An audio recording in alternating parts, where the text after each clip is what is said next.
재물을 잃으면 조금 잃은 것이요, 명예를 잃으면 많이 잃은 것이요, 건강을 잃으면 전부 잃은 것이다 라는 말이 있습니다. 그러니까 재물보다는 명예가 중요하고 명예보다는 건강이 중요하다는 것이죠.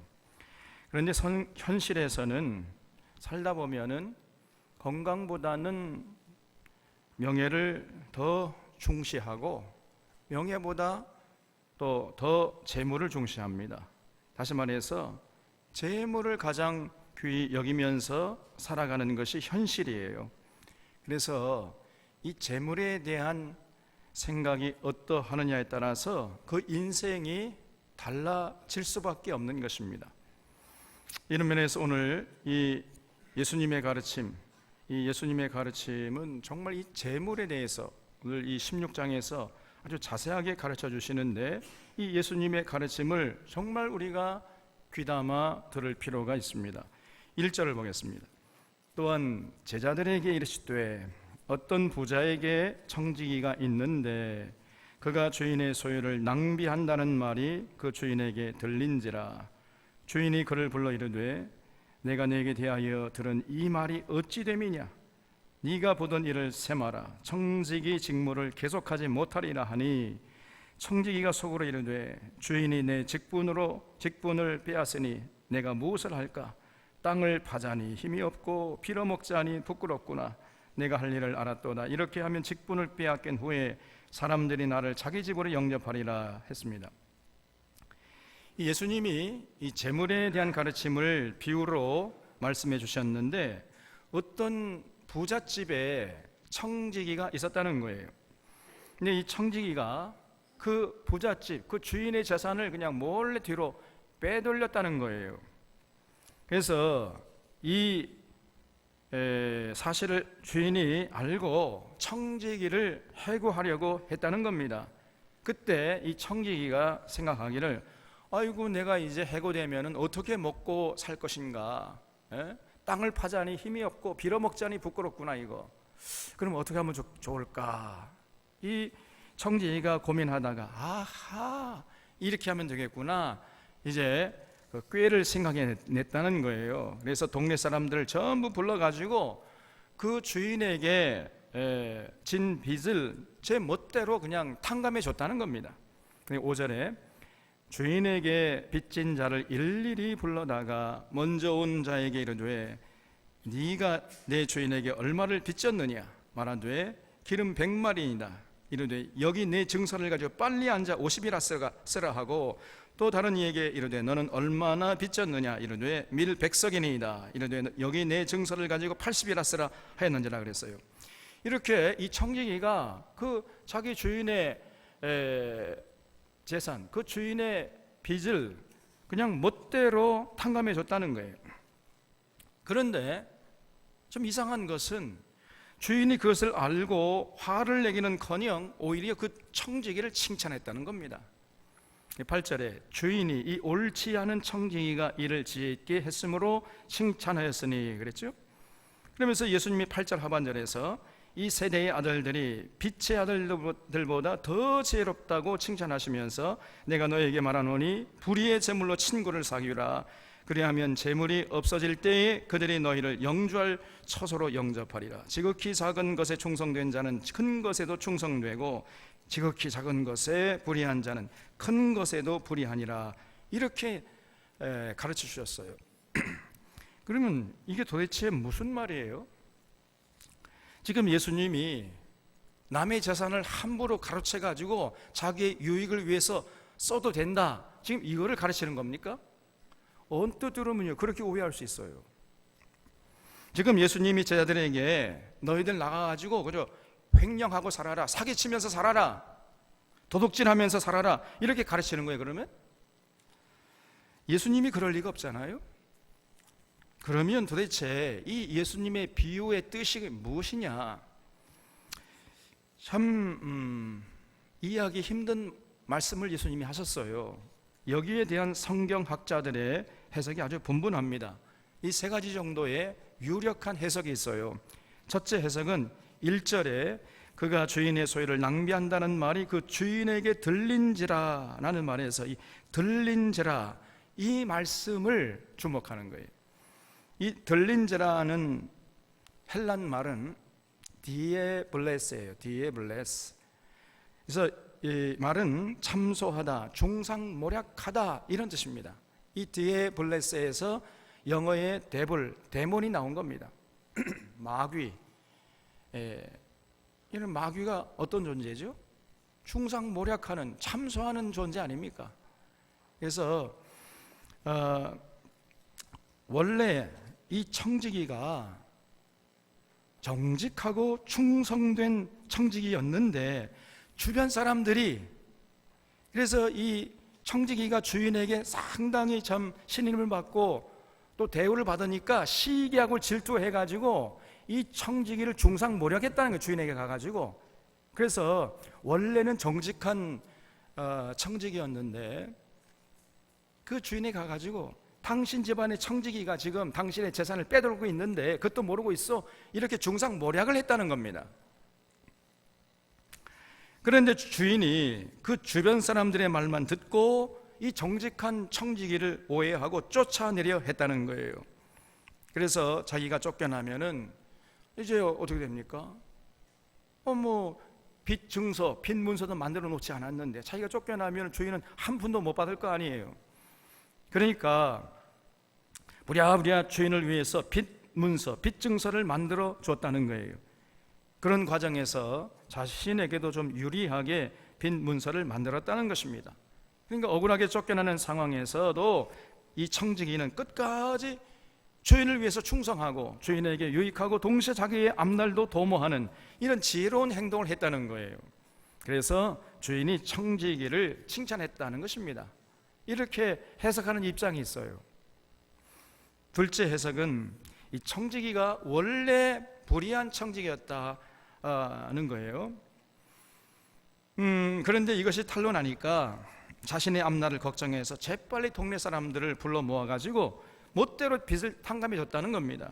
근데 그것을 보고 주인이 감탄하면서 청지기를 칭찬했다는 거예요. 자신의 재물을 빼돌린 것에 대한 칭찬이 아니고 이 청지기가 아주 지혜롭게 행동하는 것을 보면서 거기에 대한 칭찬이라는 것입니다. 그래서 불의의 재물로라도 친구를 사귀라 라는 이 메시지를 주목하는 거예요. 그러니까 뭐로 가도 서울만 가면 된다는 이런 말씀이었다, 이렇게 해석하는 겁니다. 근데 이건 조금 좀 납득하기 어렵죠? 예수님이 그렇게 가르치실 리가 만무하지 않습니까? 셋째 해석은 번역이 좀 잘못되었다는 입장이에요. 예수님의 원래 가르침은 이런 내용이 아니었는데 이 예수님의 가르침을 번역할 때 좀 잘못 번역했다는 것입니다. 그래서 불의한 청지기가 자신의 부정이 탄로나니까 자신의 앞날을 걱정해서 재빨리 동네 사람들의 빚을 탕감해 줬다는 거예요. 나중에 그들의 도움을 받을 것을 기대하면서 그렇게 했는데 과연 훗날 그 청지기에게 도움을 받은 그 사람들이 그 청지기를 도와주겠느냐는 거예요.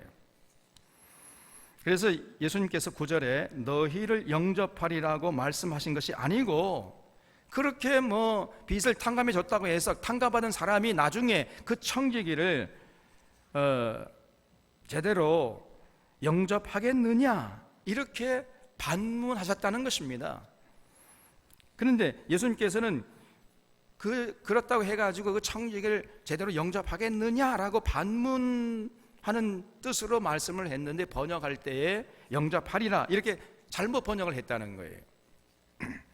그래서 예수님의 결론은 12절에 남의 것에 충성치 아니하면 누가 너희 것을 너희에게 주겠느냐 이 말씀을 주목하면서 재물에 정직하고 충성하라는 메시지를 주셨다 이렇게 해석하는 입장이 있어요.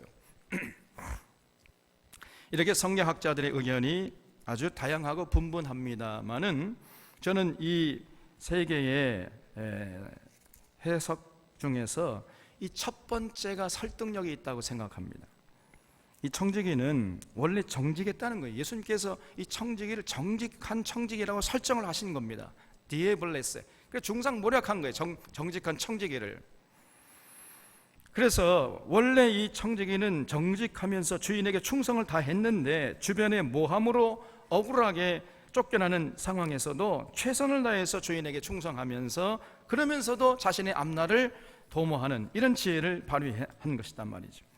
그래서 오늘로 하면은 억울한 누명을 쓰고 평생 직장에서 쫓겨나는 마당에 그래도 끝까지 주인의 유익을 먼저 생각하면서도 주인도 유익하고 자신의 앞날도 도모하려고 하는 윈윈하는 이러한 지혜로운 처신을 한 것이죠.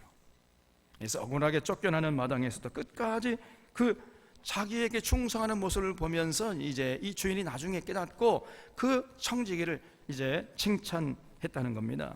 그래서 예수님의 결론의 말씀은 12절에서 너희가 만일 남의 것에 충성하지 아니하면 누가 너희 것을 너에게 주겠느냐 이렇게 말씀했어요. 여러분 이게 무슨 말이에요? 너희가 만일 남의 것을 충성하지 않으면 누가 너희 것을 너에게 주겠느냐. 남의 일을 잘 돌보지 않고 남의 일에 성실하지 않은데 누가 너에게 봉급을 주겠느냐 이런 뜻이에요. 그런 자에게 누가 뭘 주겠느냐 말이에요. 이런 말입니다. 그래서 우리에게 소유가 생기는 것은 내가 다른 사람들을 위해서 일을 할 때 성실하고 정직하게 하면 그 사람이 그것을 이제 인정할 때 비로소 자기에게 소유가 생기는 것이잖아요. 그렇기 때문에 우리가 자기 일도 잘 해야 되지만은 남의 일을 자기 일보다 더 잘 해야 되는 것입니다. 자기 일이야 뭐 잘못해서 손해봐도 괜찮지만은 남의 일을 잘못해가지고 손해를 끼치면은 그건 안 되잖아요. 그래서 자기가 맡은 일을 성실하게 할 때에 비로소 이제 자기의 소유가 생기게 되는 거예요. 그래서 예수님의 말씀의 결론은 13절입니다. 집 하인이 두 주인을 섬길 수 없나니 혹 이를 미워하고 저를 사랑하거나 혹 이를 중히 여기고 저를 경히 여길 것임이니라. 너희는 하나님과 재물을 겸하여 섬길 수 없느니라. 이것이 바로 이 13절 말씀이 예수님의 이 청지기 비유의 말씀의 결론이에요. 하나님과 재물을 겸하여 섬길 수 없다. 이것이 예수님의 결론입니다. 그렇습니다. 여러분, 모든 사람은요 하나님이냐 재물이냐 둘 중에 하나를 선택해야 돼요. 하나님도 섬기고 재물도 섬기고 그러면 좋겠지만은 현실적으로는요 그럴 수가 없습니다. 그래서 우리가 보통 사람들을 이렇게 보면은요 그 돈에 대한 자세, 돈에 대한 입장, 돈을 어떻게 대하는지 그걸 보면은 그 사람의 속생각, 그 사람의 인품, 그 사람의 삶의 내용이 그냥 그대로 드러나요. 돈 관계가 깨끗하지 못한 사람이 있다면은 그런 사람은요 매사가 깨끗하지 못할 가능성이 매우 높습니다. 하나님께서도 이 물질 관계를 제일 먼저 시험해 보고 두 번째 인간 관계를 시험해 보고 하시는데 항상 제일 기본이 이 물질 관계예요. 우리가 이 땅에 사는 동안 물질이 필요합니다. 물질은 우리의 삶에 굉장히 중요한 요소임에 틀림없어요. 그러나 물질은 가치 중립입니다. 물질은 어떻게 사용하느냐에 따라서 그 가치가 결정되는 거예요. 잘 사용하면은 그 물질을 통해서 좋은 일을 많이 할 수가 있고 큰 일을 할 수가 있잖아요. 반면에 그 물질을 잘못 사용하거나 악용하면은 자기 인생을 망치게 되는 것이고 수많은 사람들 피눈물 흘리게 하는 그런 힘으로 작동하는 거예요. 그래서 중요한 것은 우리의 삶의 무게중심이 물질에 가 있어서는 안 된다는 것입니다. 우리의 무게중심은 하나님에게 가 있어야 하고 물질은 하나님을 섬기기 위한 도구일 뿐이에요. 물질이 하나님보다 우선해서는 절대로 안 되는 것입니다. 이걸 다른 말로 표현하면은 하나님을 사랑해야지 물질을 사랑하면 결단코 안 된다는 거예요. 우리는 하나님을 사랑하든지 재물을 사랑하든지 그 둘 중에 하나를 선택해야 돼요. 하나님이냐 물질이냐. 이 두 가지 경우의 수밖에 없습니다. 제3의 물질도 사랑하고 하나님도 사랑하고 이런 경우의 수는 없어요. 그럴 수는 없는 것입니다. 그래서 우리는 절대 돈을 사랑하지 말아야 돼요. 돈은 노예로 부릴 대상이지 사랑의 대상이 아닙니다. 우리의 사랑의 대상은 오직 하나님이세요. 돈을 잘 부려서 그 돈을 가지고 하나님께 감사하고 하나님의 뜻을 받들고 부모님을 공경하고 자녀를 잘 양육하고 그리고 더 나아가서 이웃을 구제하고 전도하고 선교하는 데 사용하는 것입니다. 이렇게 사용해야 돼요. 물질을 부려가지고 우리가 노예로 잘 부릴 줄 알아야 됩니다. 그 물질의 노예가 되면 끝나는 거죠. 예수님은 마태복음 6장 19절에서 이렇게 물질을 선용하는 자가 바로 보물을 하늘에 쌓아두는 자라 이렇게 가르쳐 주셨어요. 내 보물을 땅에 쌓아두지 말라. 거기는 점과 동록이 헤아며 도둑이 구멍을 뚫고 도둑질을 하느니라. 오직 너희를 위하여 보물을 하늘에 쌓아두라. 거기는 점이나 동록이 헤하지 못하고 도둑이 구멍을 뚫지도 못하고 도둑질도 못하느니라 그랬어요. 하늘에 쌓아둔 보물은요 절대 좀이 쓸지 않고 도둑이 들 수가 없습니다. 도둑이 구멍을 뚫을 수가 없어요. 도둑이 어떻게 하늘로 올라가요?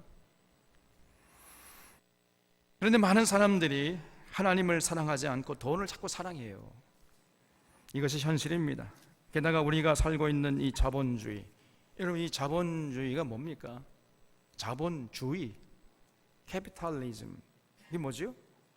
돈을 최고의 가치로 인정하는 사회, 이게 자본주의예요. 돈이 최고다. 돈보다 더 귀한 가치가 없다는 거예요. 그래서 많은 사람들이 돈을 위해서라면은 양심도 팔아먹고 의리도 팔아먹고 나라도 팔아먹고 심지어 신앙마저 다 팔아먹습니다. 그냥 돈이 최고예요. 돈이라면요 생명도 서슴없이 그냥 죽여버립니다. 이런 분위기 속에서 우리 믿는 성도들이 절단코 이런 세상의 흐름에 휘둘리지 말아야 되는 거예요. 성경을 보면은요 돈을 사랑함이 일만하게 뿌리라 그랬습니다. 돈이 일만하게 뿌리라고 한 것이 아니라 돈을 사랑함이 일만하게 뿌리라 그랬어요. 모든 악이 돈을 사랑하는 데서부터 시작된다는 것입니다. 그러면 왜 돈을 사랑함이 일만하게 뿌리가 되겠어요? 여러분 일단 돈을 사랑하잖아요. 그러면 그 다음에 어떻게 됩니까? 우리의 생각이 흐려져요. 우리의 양심을 흐리게 해서 우리의 생각을 방해하는 것입니다. 그래서 이렇게 양심이 흐려져 가지고 생각하는 능력을 빼앗기게 되면은 그 사람은 이제 아주 그릇된 삶을 살아가게 돼요. 그런 사람은요 출세하면 할수록 오히려 더 세상을 병들게 하고 높은 자리에 나아가면 나아갈수록 수많은 사람을 해치는 아주 무서운 병기가 되어버리는 거예요. 독일의 나치 시대에 유대인 학살 책임자였던 이 아이히만이라는 사람이 있습니다. 이 아이히만이요 유대인들에게는 그야말로 공포의 대상이었어요.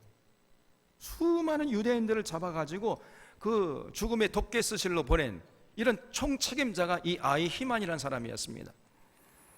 그래서 유대인들 생각하기를 저 아이히만이라는 사람은 머리에 그냥 뿔이 두 개 난 마귀일 것이다, 악마 같은 사람일 것이다 이렇게 생각을 했는데 유대 이제 정보원들이 저 아르헨티나에 가서 숨어 있는 아이히만을 이제 잡아가지고요 예루살렘 데려와가 재판을 했는데 전국에 생중계를 해줬습니다.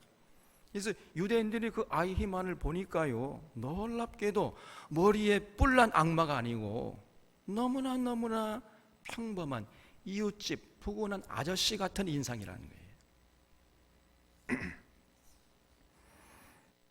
그래서 이 아이히만을 연구한 한나 아렌트는 말하기를 그의 어릴 때의 성장 과정도 지극히 평범했고 공무원 생활도 성실했고, 그러니까 이 나치에 의해서 유대인 학살 총책임자로 임명되기 전에 이 아이히만이요 공무원 생활을 했는데 그때 굉장히 성실했다는 거예요.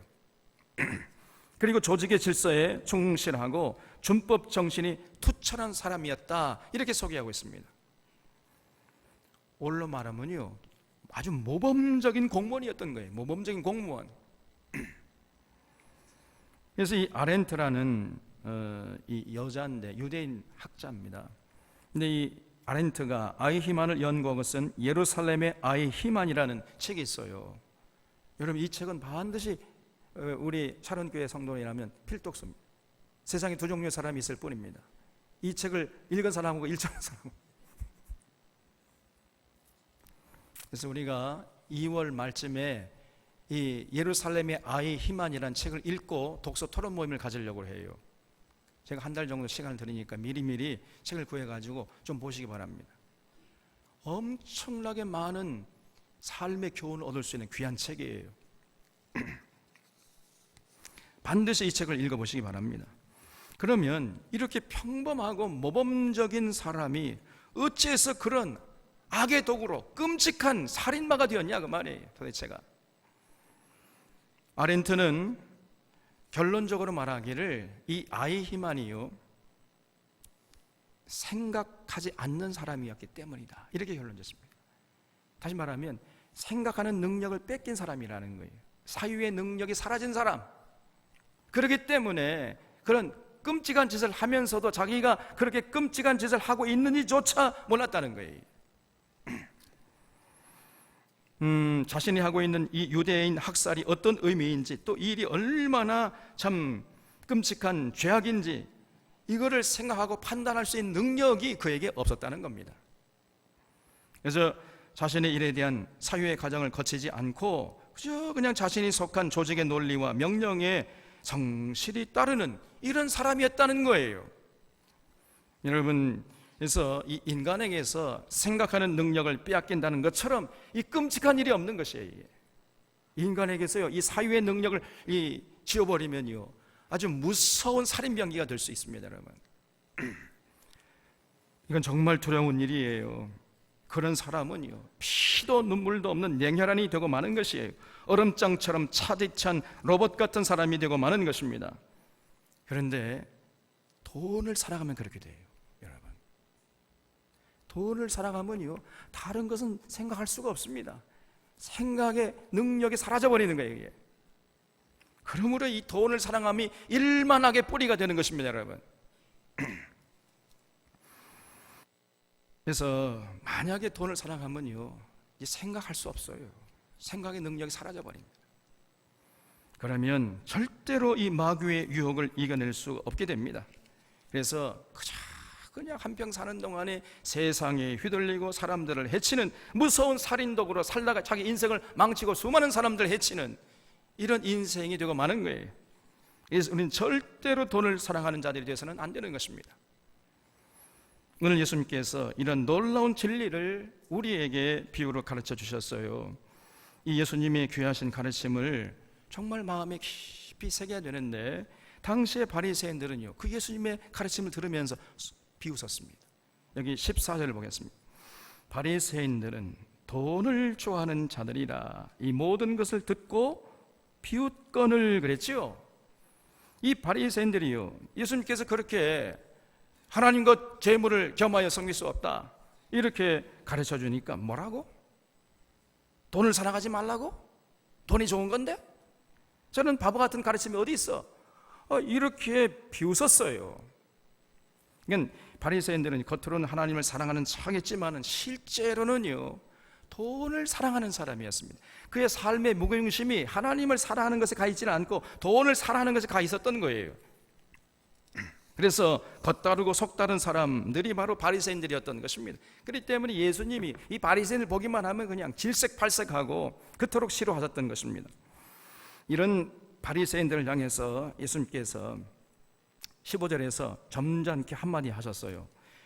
예수께서 이르시되 너희는 사람 앞에서 스스로 옳다 하는 자들이나 너희 마음을 하나님께서 아시나니 사람 중에 높임을 받는 그것은 하나님 앞에 미움을 받는 것이니라 그랬습니다. 괜히 그저 허풍을 떨면서 자기 권위를 내세우면서 옳은 말을 하는 사람을 피식피식하면서 조롱하고 비웃는다고 해서 자신의 권위가 높아지는 것이 아니라는 것입니다. 또 사람들에게 듣기 좋은 말 해가지고 사람들에게 인기를 얻는다고 그 사람의 말이 진리가 되는 것이 아니라는 거예요, 여러분. 이 예수님의 이 15절 말씀 얼마나 중요한 말씀인지 알 수가 없습니다. 비록 사람들에게는 인기가 없어도 하나님에게 옳다 인정함을 받는 사람이 있는 것이에요. 우리는 언제나 그래서 사람에게 잘 보여, 사람 듣기 좋은 말 해가지고 인기를 얻고 오히려 하나님의 적이 되는 이런 어리석은 자가 되는 절대로 안 되는 거예요. 당시에 바리새인들이 그러했던 것이에요. 정말 이 예수님의 말씀을요 마음판에 깊이 새겨야 하는 것입니다. 이 16절에 율법과 선지자는 요한의 때까지요 그 후부터는 하나님 나라의 복음이 전파되어 사람마다 거리로 침입하느니라 그랬죠. 이것도 굉장한 오해를 낳는 구절인데, 율법과 선지자는 요한의 때까지니까 이제 은혜의 시대에는 율법이 필요 없다, 이렇게 이해하는 목회자들이 너무나 많아요. 그리고 그렇게 또 가르치니까 많은 성도들이 그런 줄 압니다.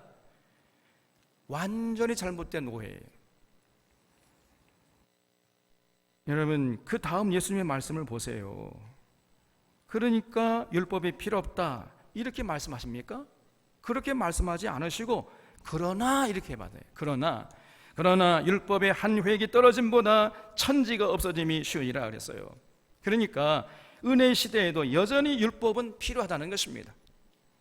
그러니까 그 말은 안 보고 그저 16절만 딱 떼가지고 말이죠, 율법과 선지자는 요한 때로 끝났다 이렇게 생각하고 믿고 가르치고, 그런 잘못된 가르침을 또 따라버리고, 이런 어리석음을 범하는 자들이 많아요.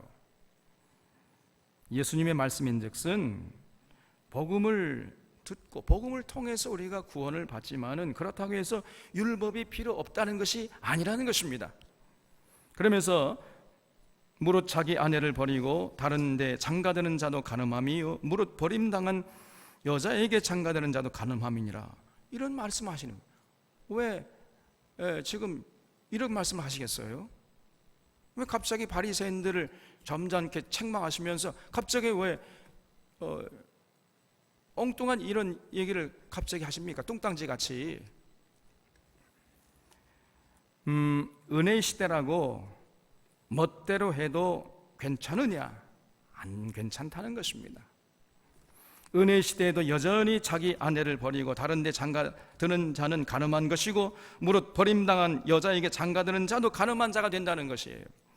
그래서 이 16절부터 18절까지 함께 연결해서 봐야 제대로 볼 수 있는 것이지, 이 16절 한 길을 딱 떼가지고 말이죠, 얼씨구나 좋다, 그냥 율법은 끝났고 선지자는 끝났구나, 이 구약성경은 이제 필요가 없구나, 이렇게 생각한다는 것은 크게 잘못되는 것입니다.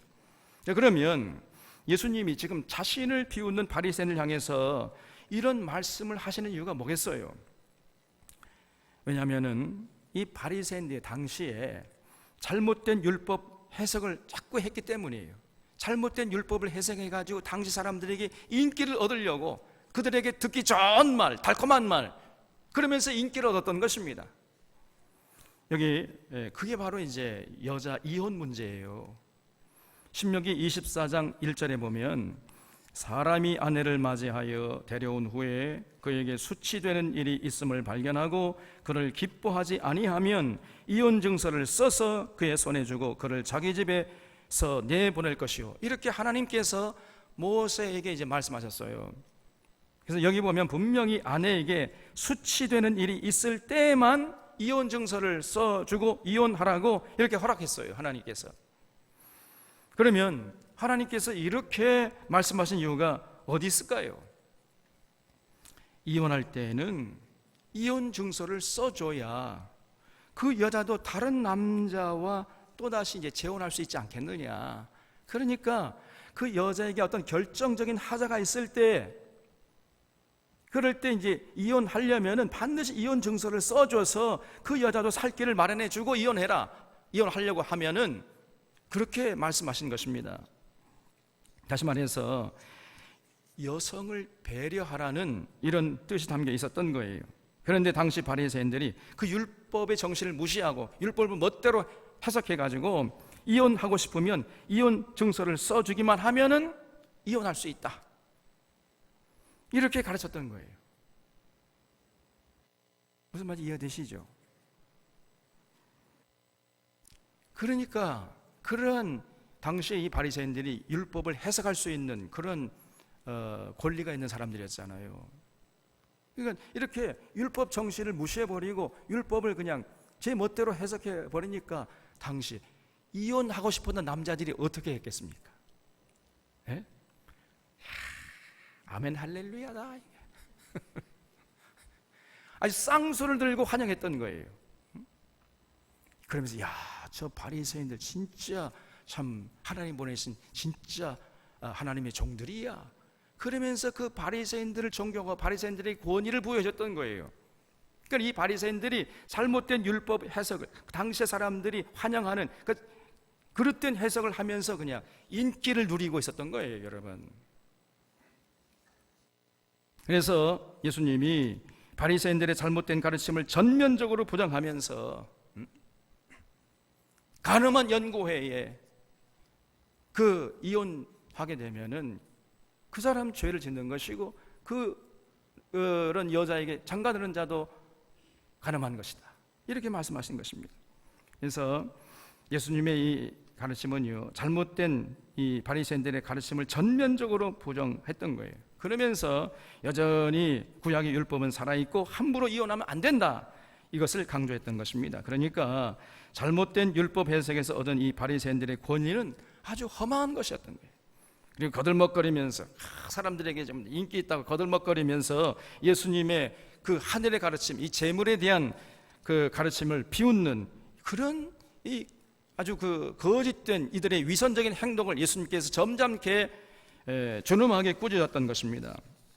여러분, 사람들에게 인기 있다고 해서 그들의 가르침이 전부 진리다, 아니에요. 그 착각하면 곤란합니다. 진리는요, 절대로 다수결로 결정되는 것이 아닙니다, 여러분. 하나님의 가르침에 의해서 그 하나님의 가르침에 맞느냐 안 맞느냐, 여기에 의해서 맞을 때의 진리로 확정되는 것이지, 사람들에게 뭐 인기 없다고 해 그 사람의 말이 다 진리다, 이렇게 생각하는 것처럼 어리석은 사람이 없는 것이에요. 그러면서 예수님은 돈을 사랑하는 자의 종착점이 어디임을 아주 분명히 가르쳐 줬습니다. 19절에 한 부자가 있어 자색 옷과 고운 베옷을 입고 날마다 호화롭게 즐기더라. 그런데 나사로라 이름하는 한 거지가 헌데투성이로 그의 대문 밖에 버려진 채 그 부자의 상에서 떨어지는 것으로 배불리려 하며 심지어 개들이 와서 그 헌데를 핥더라 그랬죠. 이것은 우리가 익히 알고 있는 소위 부자와 나사로 비유인데, 어느 동네에 이제 부자가 살고 있었습니다. 이 부자는요, 자색 옷과 고운 베옷을 입고 날마다 그저 산의 진미를 먹고 살았어요. 그런데 그 부잣집 대문 앞에 거지 나사로가 살고 있었습니다. 다 떨어진 옷을 입고 부자의 상에서 떨어지는 부스러기를 먹으려 해도 이 부자는요, 단 한 번도 매정스럽게 그 거지 나사로에게 눈길 한 번 주지 않았다는 거예요. 그런 나사로를 보고 개들이 와서 그냥 그 헌데를 핥는 이런 삶을 나사로가 살았어요. 그러다가 이제 부자도 죽고 나사로도 죽었다는 것입니다. 22절에 이에 그 거지가 죽어 천사들에게 받들려 아브라함의 품에 들어가고 부자도 죽어 장사되며 그가 음부에서 고통 중에 그랬어요. 나사로가 죽어가지고 이제 천사들에게 받들려서 아브라함의 품에 안겼습니다. 그리고 반대로 이 세상에서 호의호식하고 그냥 떵떵거리고 살았던 그 부자는 죽어가지고 어디로 갔느냐? 지옥은 아니고, 아직 지옥은 아니에요. 음부로 갔대요. 음부요. 거기서 고통을 당하고 있었다는 겁니다. 그래서 23절을 다시 보면은 그가 음부에서 고통 중에 눈을 들어 멀리 아브라함과 그 품에 있는 나사로를 보고 불러 이르되 아버지 아브라함이여, 나를 긍휼히 여기사 나사로를 보내어 그 손가락 끝에 물을 찍어 내 혀를 서늘하게 하소서. 내가 이 불꽃 가운데서 괴로워하나이다 그랬어요. 이 부자가요, 음부에서 고통 중에 눈을 들어 보니까 나사로가 아브라함의 품에 안겨가지고 아주 편히 쉬고 있거든요. 그 모습을 보고 이 부자가 너무너무 부럽고 또 너무 고통스러워가지고 아버지 아브라함이여, 저 나사를 보내주셔가지고 그 손가락 끝에 물 한 방울만 찍어가지고 내 이 혀에 좀 내 혀를 서늘하게 좀 해주시옵소서. 이렇게 이제 부탁했어요.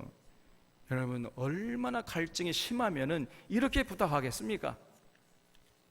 그런데 이 아브라함이 25절에서 이렇게 대답했습니다.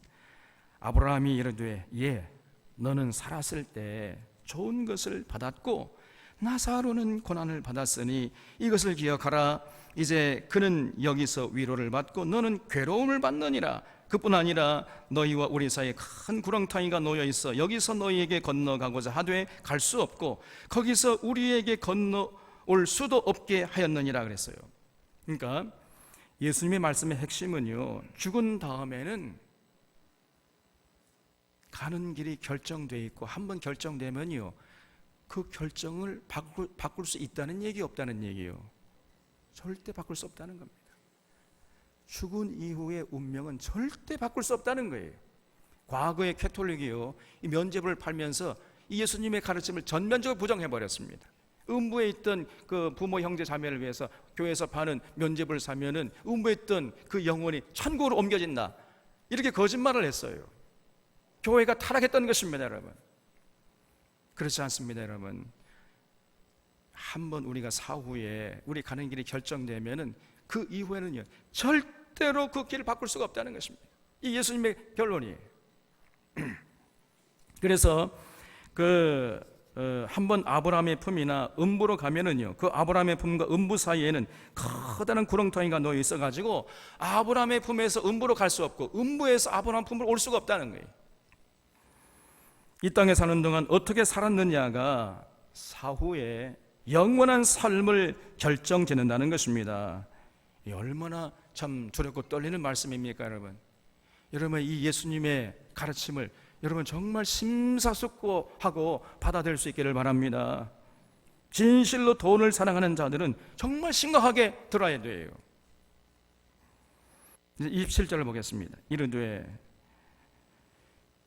그러니까 이 부자가 이제 또 말을 묻는 거예요. 이르되 그러면 아버지여 구하노니 나사로를 내 아버지 집에 보내소서. 내 형제 다섯이 있으니 그들에게 증언하게 하여 그들로 이 고통받는 곳에 오지 않게 하소서 그랬어요. 그러면 아브라함 아버지여, 아직 죽지 않고 살아있는 내 형제 5명이 지금 살아있다는 거예요. 그러니까 그 살아있는 5명 형제에게 그 나사를 좀 보내가지고 절대로 이 고통받는 음부에 오지 않도록 좀 해주십시오, 이렇게 부탁을 했어요. 여러분이 죽어서 음부가 있고 낙원이 있다는 것을 예수님이 분명히 하신 것입니다.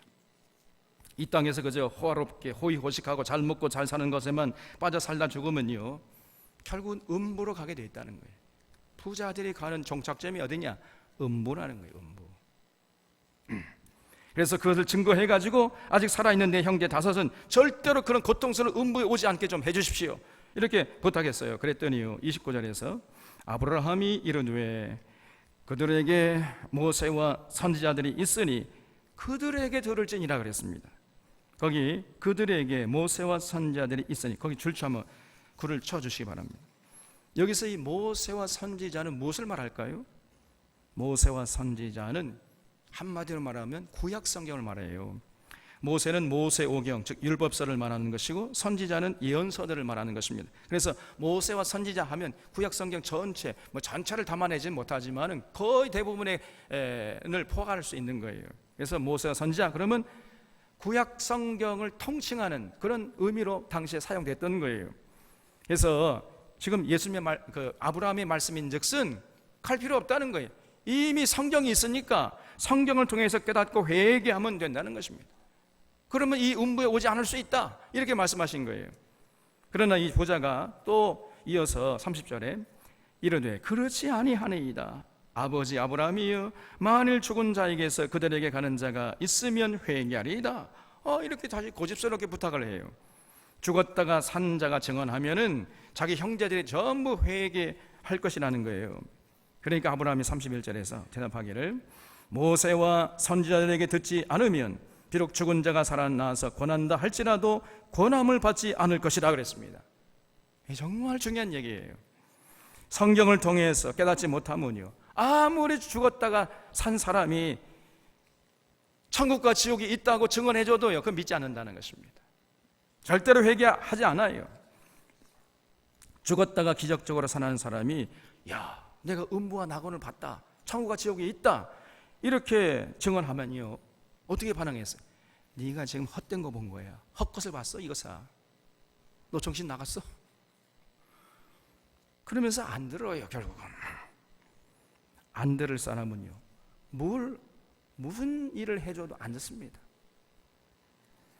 어떤 사람은요, 당신이 그렇게 살면 죽어 지옥 가. 그러면 야, 지옥 나 혼자 가냐? 다 같이 가는데 뭐.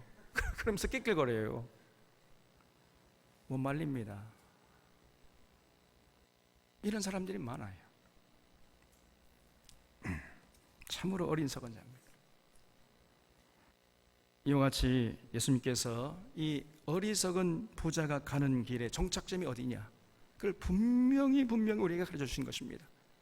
이 땅에서 부자로 사는 자는요, 그런 종착점이 어디냐, 음부요, 결국은 지옥이라는 거예요. 그러므로 우리는 절대로 부자가 되면 안 돼요. 왜 이렇게 세상이 조용합니까?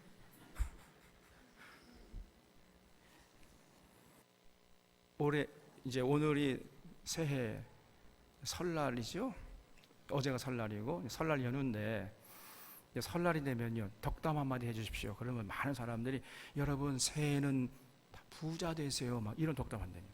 교회 안에서도 또 혹시 지금 이미 또 그렇게 덕담을 한 사람이 있을지 모르겠어요. 새해는 부자 되세요, 사업 번창하세요. 이게 무슨 말이에요? 여러분 새해는 다 지옥 가세요, 그런 얘기예요. 아무 생각 없이 그냥 말을 해버려요. 여러분, 우리는요, 이 땅에 사는 동안 절대로 부자로 살면 안 돼요. 그러면 누가 부자입니까? 돈이 얼마나 있어야 부자가 되는 거예요? 이 질문이 참으로 중요하지요. 부자는 다름 아닌 돈을 사랑하는 자예요. 돈을 사랑하는 자가 부자예요. 성경에 보면은 아브라함도 부자였잖아요. 이삭도 부자예요. 돈 많았어요. 돈 많았다는 의미에서 부자였습니다. 예수님 당시에 아리마대 요셉 같은 사람도 돈이 많은 부자였습니다. 그런데 이런 사람들은 다 천국 갔겠죠? 그럼 어떻게 된 겁니까? 예수님의 가르침과 지금 완전히 다르잖아요. 여러분, 이들은 돈은 많았지만은 돈은 사랑하지 않은 사람이에요. 부자는요, 돈을 얼마나 많이 가지고 있느냐 이거를 말하는 것이 아니고 마음의 상태와 삶의 자세를 말하는 것입니다. 부자는 돈을 사랑하는 자예요. 단돈 1,000원만 있어도 그저 돈을 사랑하는 자는 이미 부자입니다. 반대로 수백억이 있어도 돈을 사랑하지 않는다면 그건 부자가 아니에요. 근데 이렇게 수백을 쌓아놓으면 돈을 사랑하기에 사랑할 가능성이 많은 거예요. 중요한 것은 돈을 사랑하는 자냐 아니냐, 이거 중요한 거예요. 삶의 무게중심이 어디에 가 있느냐, 하나님을 사랑하는 것에 가 있느냐, 아니면은 돈을 사랑하는 것에 가 있느냐, 여러분, 이것이 중요한 것입니다. 우리는 잘 몰라요. 그러나 하나님은 다 알고 계십니다. 우리도 조금 알 수 있는 방법이 있어요. 돈 때문에 거짓말하고 양심 팔아먹고 우정 팔아먹고 나라 팔아먹고 신앙마저 팔아먹는다면 그 사람은 이미 돈을 사랑하는 자예요. 그저 자나깨나 호의호식하고 세상 부귀영화 누리면서 사는 것에 온 정신이 다 팔려가지고 살아가는 사람, 그 사람은 돈을 사랑하는 사람입니다. 좌우도 살펴가면서 살고 또 위도 쳐다보면서 사는 것이, 그것이 인간인데 그렇게 살아야 되는데 그저 허구한 날 돈 하면서 살아가는 거예요. 그냥 이 사람은 자본의 논리에 충실해. 여러분, 자본의 논리에 충실하면 안 돼요. 자본의 논리에 충실한 사람이 바로 부자입니다. 여러분, 자본의 논리보다 더 귀한 가치가 있는 거예요. 생명의 논리가 있는 것이고 하늘의 논리가 있는 것이고 예수님의 가르친 진리의 논리가 있는 것인데 그저 그냥 허구헐날 주구장창 자본의 논리에 충실하겠다는 거예요. 그런 사람이 부자입니다. 그러니까 이런 사람은요, 가난하고 어려운 이웃을 위해서 도움의 손길을 한번 베풀 그런 생각을 못하고 살아요. 헐벗고 가난하고 눌린 이웃에게 눈길 한번 주지 않고 그냥 자기 한 몸 위에서 사는 겁니다. 하나님의 공의와 정의가 강물처럼 흐르는 이런 데 전혀 관심이 없고, 그죠? 어떻게 하면 더 잘 먹고 잘 살고 배부러 등 따숩고 호의호식 하면서 부귀영화 누리며 떵떵거리며 살 것인가, 여기에만 온통 정신이 팔려 있는 거예요. 이게. 그런 사람이 부자입니다, 여러분. 그런 사람은요 절대로 천국 못 갑니다. 그 예수 믿는, 아무리 뭐 열심히 와서 예배드리고 헌금 많이 받았다 할지라도 그 예수 믿는 사람 아니에요. 그는 그냥 가짜 신도입니다. 예수 믿는 척 하는 것이지 예수 믿는 게 아닙니다. 그 사람은. 그러므로 천국 못 가요. 감리교 창시자인 요한 웨슬레는 말하기를 지갑이 회개해야 진정으로 회개한 것이다, 이런 유명한 말을 했어요. 돈에 대한 입장과 돈을 대하는 자세를 보면 그 사람의 신앙의 진면목, 삶의 진면목이 드러나는 것입니다. 우리 산원의 교우들은 절대로 돈을 사랑하는 자가 아니라 하나님을 사랑하는 자로 끝까지 살아갈 수 있기를 바랍니다. 돈의 노예로 살아가는 자가 아니라 하나님의 종으로 하나님의 뜻을 이루면서 살아가는 자들이 되어야 돼요. 이것은요 우리가 선택하고 우리가 책임지는 것입니다. 우리 의지로 우리가 선택하고 우리가 하나님 앞에서 이제 심판받게 될 거예요. 우리 사론의 교우들은 삶의 현장에서, 가정에서, 직장에서, 사업장에서 무슨 일을 하든지 돈 때문에 하는 것이 아니고 하나님의 뜻을 위해서 일하는 이런 자세를 결단코 잃지 않기를 바랍니다. 장차 하나님 앞에 서서 평가받을 때를 생각하면서 우리의 삶을 스스로 참 경영해 나가는 이런 성숙한 자들이 되어야 하는 거예요. 그래서 하나님께 영광 돌리기 위해서 성실하게 땀 흘려 일하고 창의적으로 지혜를 짜내서 일하고 열심으로 부지런히 일하고 누가 보든지 말든지 성실하게 정직하게 일하고 최선을 다해서 일하고 그리고 그 결과에 만족하면서 감사하면서 하나님을 기쁘시게 하고 하나님 나라를 위해서 앞장서는 이런 삶을 사는 자랑스러운 우리 사론의 교우들 다 되시기를 주님의 이름으로 부탁드립니다. 기도하겠습니다.